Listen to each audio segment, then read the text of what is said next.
Assalamualaikum warahmatullahi wabarakatuh. Bismillahirrahmanirrahim. Alhamdulillahi rabbil alamin. Alladzi ja'ala Ramadan syahras siyam lil mu'minin. Wassalatu wassalamu ala asyrafil anbiya'i wal mursalin Sayyidina wa maulana Muhammadin, amma ba'd. Para pemirsa rahimakumullah, ada seorang laki-laki yang berumur 65 tahun.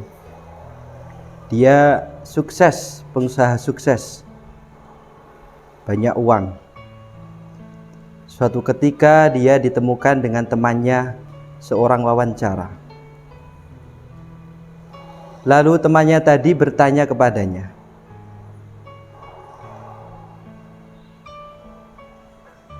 "Berapa umurmu?" Oleh orang tadi dijawab, "Umur saya 7 tahun." "Benar 7 tahun?" Si wawancara bertanya.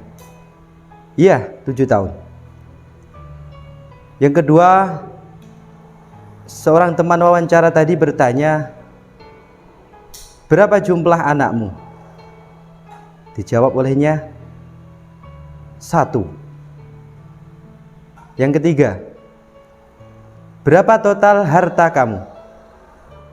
Olehnya dijawab, "Harta saya cuman sekitar 15-20 juta saja."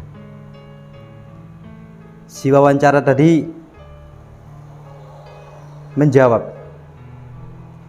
"Kamu berdusta kepada saya. Saya tahu berapa jumlah hartamu, berapa jumlah anakmu, berapa umurmu. Kenapa kamu berdusta?" Oleh orang tadi dijawab, "Yang pertama, saya menyebutkan umur saya hanya 7 tahun. 7 tahun di sini sebenarnya tahu umur saya yang sebenarnya adalah totalnya 65 tahun. Kenapa saya menyebutkan hanya 7 tahun? Karena kan yang saya rasa saya berkhidmat kepada Allah Subhanahu wa taala, dan itu pun akan menjadi amal saya besok di yaumul qiyamah, di hari akhir, di akhirat nanti.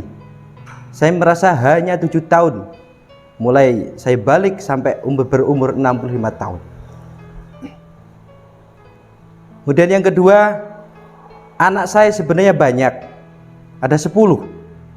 Akan tetapi saya tadi menjawab hanya 1 saja anak saya. Kenapa? Karena dari 10 anak tadi, yang menurut saya itu akan menjadi anak kebanggaan saya nanti di akhirat, anak yang dapat mendoakan saya di akhirat nanti, anak yang menjadi penerus saya, penyuju hati saya, hanya 1 saja. Yang lain susah diatur, yang lain mungkin tidak bisa mendoakan saya nanti. Itulah kenapa saya menyebutkan anak saya cuma 1. Kemudian yang terakhir, berapa harta saya? Tadi saya jawab hanya sekitar 15-20 juta.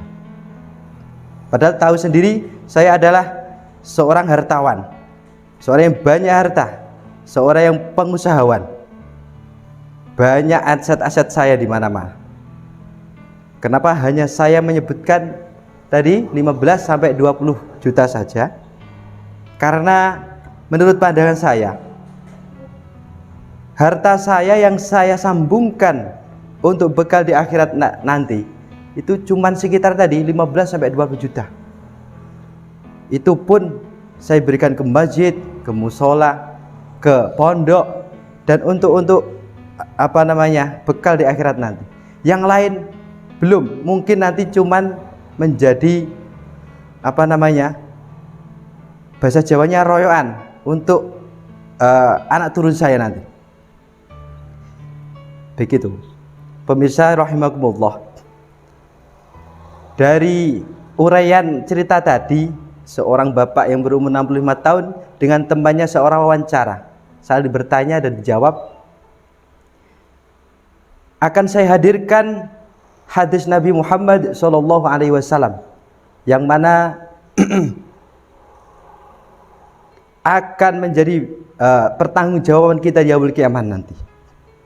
Hadisnya adalah sebagai berikut.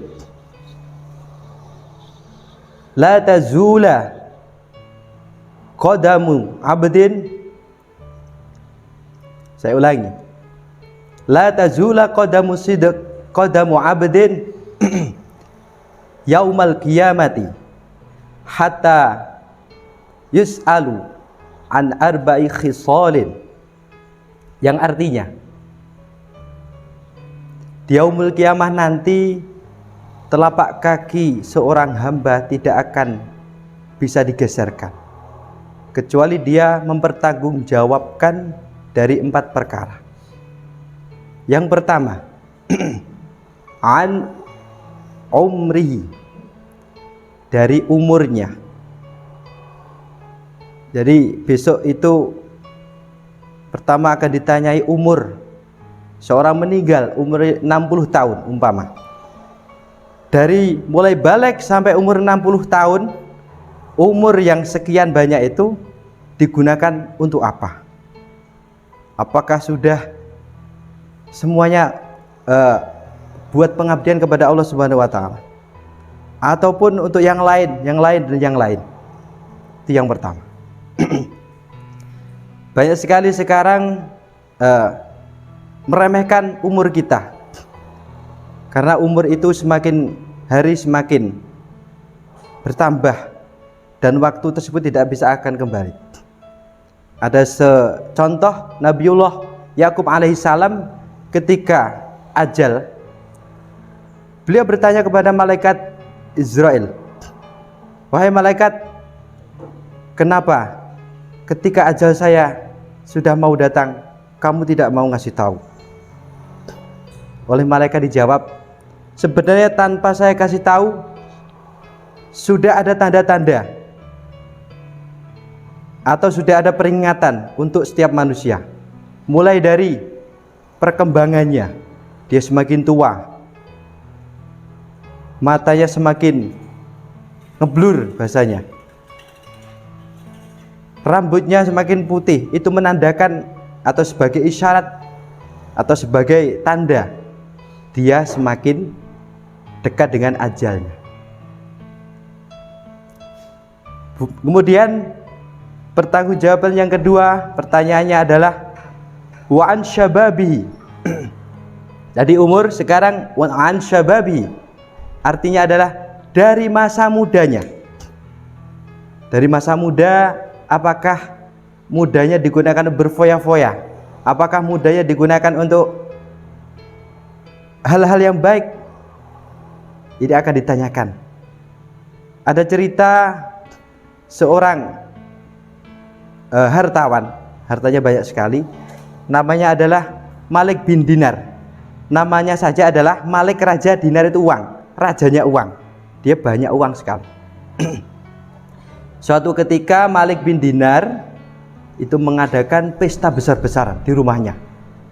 Rumahnya kan megah, ada satpamnya, ada penjaganya. Suatu ketika pesta terjadi, ada seorang pengemis datang, masuk di gerbangnya dan bertanya kepada penjaganya, wahai penjaga, apakah tuanmu ini seorang hamba yang